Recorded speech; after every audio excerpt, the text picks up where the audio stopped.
Hello दोस्तों, स्वागत है मेरे यूट्यूब चैनल पर। आज का टॉपिक है कक्षा 10th क्लास के या जो प्रकाश के अपवर्तन की जो व्याख्या बताया गया था, उस व्याख्या के कुछ टॉपिक बाकी रह गया था। उस टॉपिक के बारे में बताने जा रहा हूँ, ठीक है। जैसे पहला है अपवर्तित किरण। अपवर्तित किरण क्या है? अपवर्तित किरण, जो कि इसके पहले हम आपको बता चुके हैं। इसके पहले वाला टॉपिक आपतित किरण और आपतन बिंदु और साथ ही साथ आपका अविलंब के बारे में बता चुके हैं, ठीक है।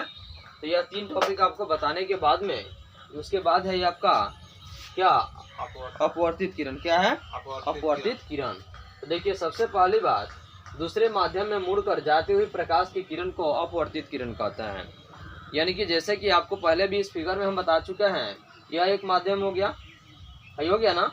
यह आपतित किरण है, जो कि पहले भी बताया है इसके बारे में। और फिर थोड़ी सी हिंट्स ले लीजिए कि आपतित किरण यानी कि दूसरे माध्यम में मुड़कर जाते हुए प्रकाश की किरण को है जो है ना, यह जैसे कि यहाँ तो सीधा आ गया ना, यहाँ पे वो बिंदु पर धरातल पर आ गया ना, समतल दर्पण जहाँ है वहाँ पर धरातल पर आ गया। लेकिन जब यहाँ आने के बाद में जब इसकी दिशा परिवर्तित हो गया, यानी कि दिशा बदल गया, तो इसी अपवर्तित को यानी कि दिशा बदलने वाली स्थिति को हम क्या कहते हैं? अपवर्तित किरण कहते हैं। समझ में आया? यानी कि दूसरे माध्यम में मुड़कर जाती हुई प्रकाश की किरण यानी कि हई आपतित किरण हो गया।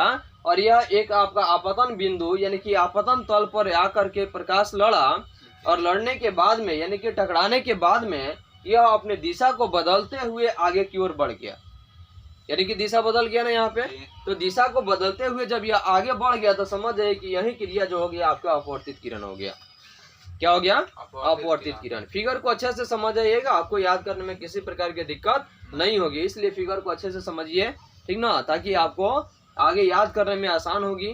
क्या देखिए, दूसरे माध्यम में मुड़कर जाती हुई प्रकाश की किरण को अपवर्तित किरण कहते हैं। यानी कि इसी को हम क्या कहते हैं? अपवर्तित। माध्यम यहाँ आ गया, बदल गया, तो यह अपवर्तित किरण हो गया है। समझ में? यह अपवर्तित किरण हो गया, यानी कि माध्यम बदल गया, इसका रास्ता बदल गया। अगला टॉपिक देखिए, आपतन कोण यानी कि आपतित किरण। क्या है? आपतित किरण आपतन बिंदु पर खींचे गए अविलंब से जो कोण बनाती है, जो कि इसके पीछे वाले क्लास में भी जब प्रकाश का परावर्तन जब पढ़ा रहे थे, उस परावर्तन में भी आपको हम फिगर के साथ हम बताए हुए थे, बताए थे ना, कि आपतित किरण परावर्तित किरण किस प्रकार से बनता है। उसी प्रकार से यहाँ भी है कि आपतित किरण आपतन बिंदु पर खींचे गए अविलंब से जो कोण बनाती है उसी को हम क्या कहते हैं? आपतन कोण कहते हैं। जैसे पी क्यू, यह क्या हो गया? आपतित किरण।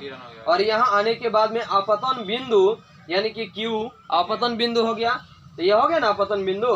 तो आपतन बिंदु पर खींचे गए अविलंब से, यही आपका अविलंब हो गया ना, जो टूटी हुई रेखा द्वारा दर्शाया गया है। यानी कि एन एम यानी कि एम और एन को क्यू पर दर्शाया गया। क्यू क्या है? आपका आपतन बिंदु है, आपतन बिंदु है। और यह जिस भाग पर बिंदु बना है वह आपतन तल है। क्या है? आपतन तल है। समझ में आ रहा है? कोई दिक्कत? तो देखिए, आपतित किरण आपतन बिंदु पर खींचे गए अविलंब पर जो कोण बनाती है उसे को हम क्या कहते हैं? आपका आपतन कोण कहते हैं। क्या कहते हैं? आपतन कोण कहते हैं, जो कि एन पी क्यू यानी कि देखिए, हई एन हो गया, हई पी हो गया और क्यू हो गया, इस दोनों के बीच में बने हुए कोण को हम क्या कहते हैं? आपतन कोण कहते हैं। समझ में? यानी कि हई दो को हो गया ना यहाँ पे। देखिए, आपतित किरण आपतन बिंदु पर खींचे गए अविलंब से जो कोण बनाती है उसी कोण को हम क्या कहते हैं? आपका आपतन कोण कहते हैं। क्या कहते हैं? आपतन कोण कहते हैं। कोई दिक्कत नहीं। तो फिगर में भी देख लीजिए, यह आपतित किरण अविलंब एन बिंदु क्यू पर यह कोण जो बन गया ना, हई कोण। समझ में आया? हई जो कोण बन गया, इसी कोण को हम क्या कहते हैं? आपका आपतन कोण कहते हैं। कोई दिक्कत नहीं। यानी कि हई आई कोण हो गया, जो कि पी एन और क्यू के बीच में बने हुए जो अविलंब के द्वारा जो बना कोण है उसी कोण को हम क्या कहते हैं? आपतन कोण कहते हैं। ठीक है।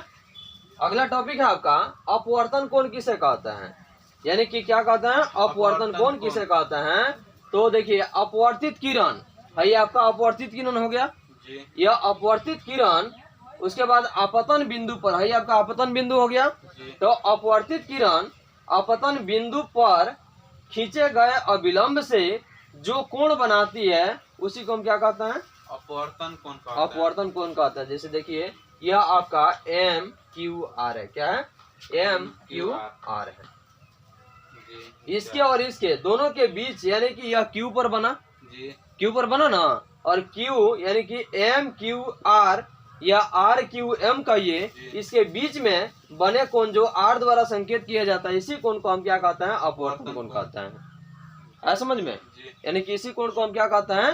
अपवर्तन कोण कहते हैं। कोई दिक्कत नहीं। तो इस तरह से आपका प्रकाश के अपवर्तन जो चैप्टर है, तो प्रकाश के अपवर्तन चैप्टर की जो व्याख्या है इसको पूरी की पूरी फिगर के साथ हम दर्शा दिए हैं, और इसके बारे में आप अच्छे तरह से पढ़ लीजिएगा, देख लीजिएगा, ताकि आपकी परीक्षा में एक भी प्रश्न छूटे नहीं। क्या